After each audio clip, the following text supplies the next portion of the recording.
जय श्री आदिशक्ति माता की, श्री निर्मला देवी माता की जय हो। श्री आदिशक्ति माता की, श्री निर्मला देवी माता की। सहयोग आज का महायोग है। सहयोग में मैंने आपको पहले भी 3 नाड़ियाँ और 7 चक्रों के बारे में बताया था। तीनों नाड़ियों पे हमारे 7-7 चक्र हैं और इन्हीं चक्रों के खराब होने से हमें तरह तरह की बीमारियां पैदा होती हैं। अभी मैं आपको 5-5 बीमारियों के बारे में बता रही हूँ। पहले मैंने आपको 5 बीमारियों के बारे में बताया था। आज मैं आपको फिर 5 बीमारियों के बारे में बताती हूँ जो हमारी सहयोगी क्रियाओं के द्वारा आराम से सही हो जाती हैं, कोई हमें परेशानी नहीं होती है। पहला है फुंसी और गांठ होने पर। हमारे शरीर में गर्मियों में बहुत फुंसी और कहीं कहीं कभी किसी किसी को गांठें भी हो जाती हैं। जब इस टाइप की कोई हमारे अंदर समस्या पैदा होती है तो हमको श्री माता जी के सामने बैठकर दोनों हाथों को फैलाकर और माँ के बताए हुए सभी नियमों को पालन करना चाहिए।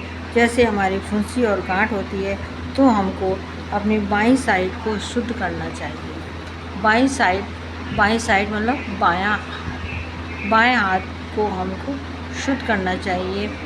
हमको 2 मोमबत्ती जलाकर माँ के सामने बैठकर एक मोमबत्ती आगे पैर पे रखेंगे, पैर के सामने रखेंगे और एक मोमबत्ती हमको बाईं तरफ पीछे की तरफ रखेंगे और हम माँ से प्रार्थना करेंगे कि माँ हमारी बाएं नाड़ी की जो भी बाधाएं हैं उन सबको ठीक कर दीजिए, हमारी इस बाधा को दूर कर दीजिए। माँ से प्रार्थना करने पर 2 मिनट या 5 मिनट प्रार्थना करने पर हमको वो मोमबत्ती को हटा देंगे।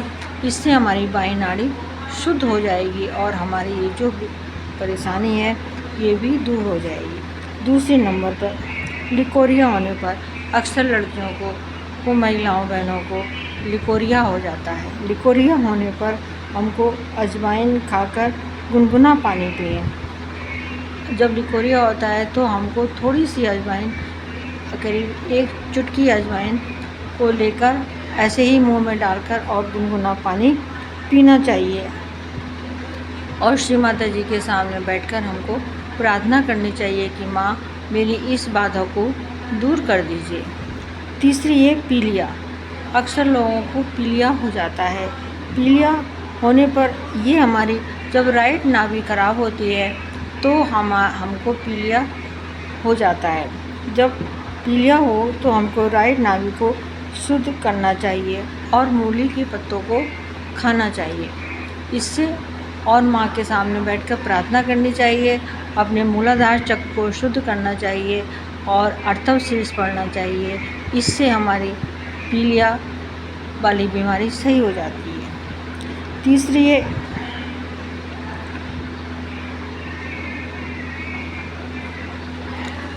तीसरी ये हमारे सफ़ेद दाग। लोगों के अक्सर सफ़ेद दाग हो जाते हैं। सफ़ेद दाग के लिए हमको बाएं नाभि को शुद्ध करना चाहिए। बाएं नाभि को शुद्ध, बाएं नाभि पे हमारे गृह लक्ष्मी का स्थान है। गृह लक्ष्मी का मंत्र रख लेना चाहिए और हमको प्रार्थना करनी चाहिए माँ से कि माँ हमारी इस बाधा को दूर कर दीजिए और हल्के गुनगुने पानी से, बहुत ही हल्के गुनगुने पानी से हमको जल क्रिया करनी चाहिए। जल क्रिया करते समय जल क्रिया का ऐसे करते हैं, एक टब में या बाल्टी में थोड़ा पानी ले लेते हैं और थोड़ा सा उसमें नमक डाल देते हैं। अगर साबुत नमक मिल जाए तो बहुत अच्छा होता है। उसमें थोड़ा सा नमक, थोड़ा ही नमक डालना होता है, करीब 4-5 गांठें उसकी आप डाल लीजिए और एक जग में, गिलास में, लोटे में, किसी में वैसा पानी रख लीजिए और उसको 7 बार बंधन दीजिए। 7 बार बंधन ऐसे खाली हाथ घुमाना है और श्री माता जी का 3 बार नाम लेना है।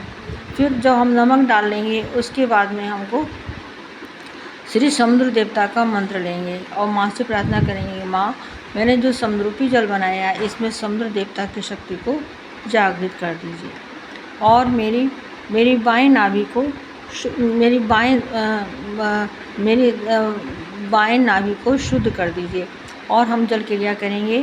पहले हम सीधा पैर डालेंगे पानी में, फिर हम बायां पैर डालेंगे। दोनों पैर डालकर हम 2 मिनट बस पानी में बैठेंगे और माँ की फ़ोटो को देखेंगे। अर्थव शीर्ष पढ़ेंगे, गणेश जी का मंत्र लेंगे।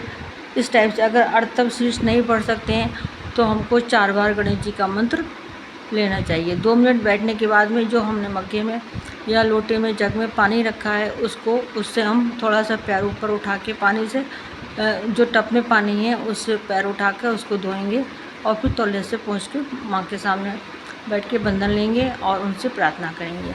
इस प्रकार हमारी जो है ये इस टाइप की बीमारी हमारी सही हो जाती है। चौथी है पेट खराब।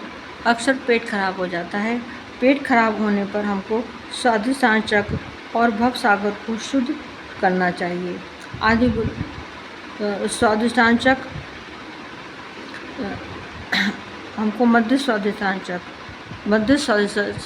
पर श्री ब्रह्मदेव सरस्वती माता का मंत्र लेना चाहिए और भवसागर पर हमको आदि गुरु दत्तात्रेय का मंत्र लेना चाहिए। तो इससे जो है हमारा पेट सही हो जाता है।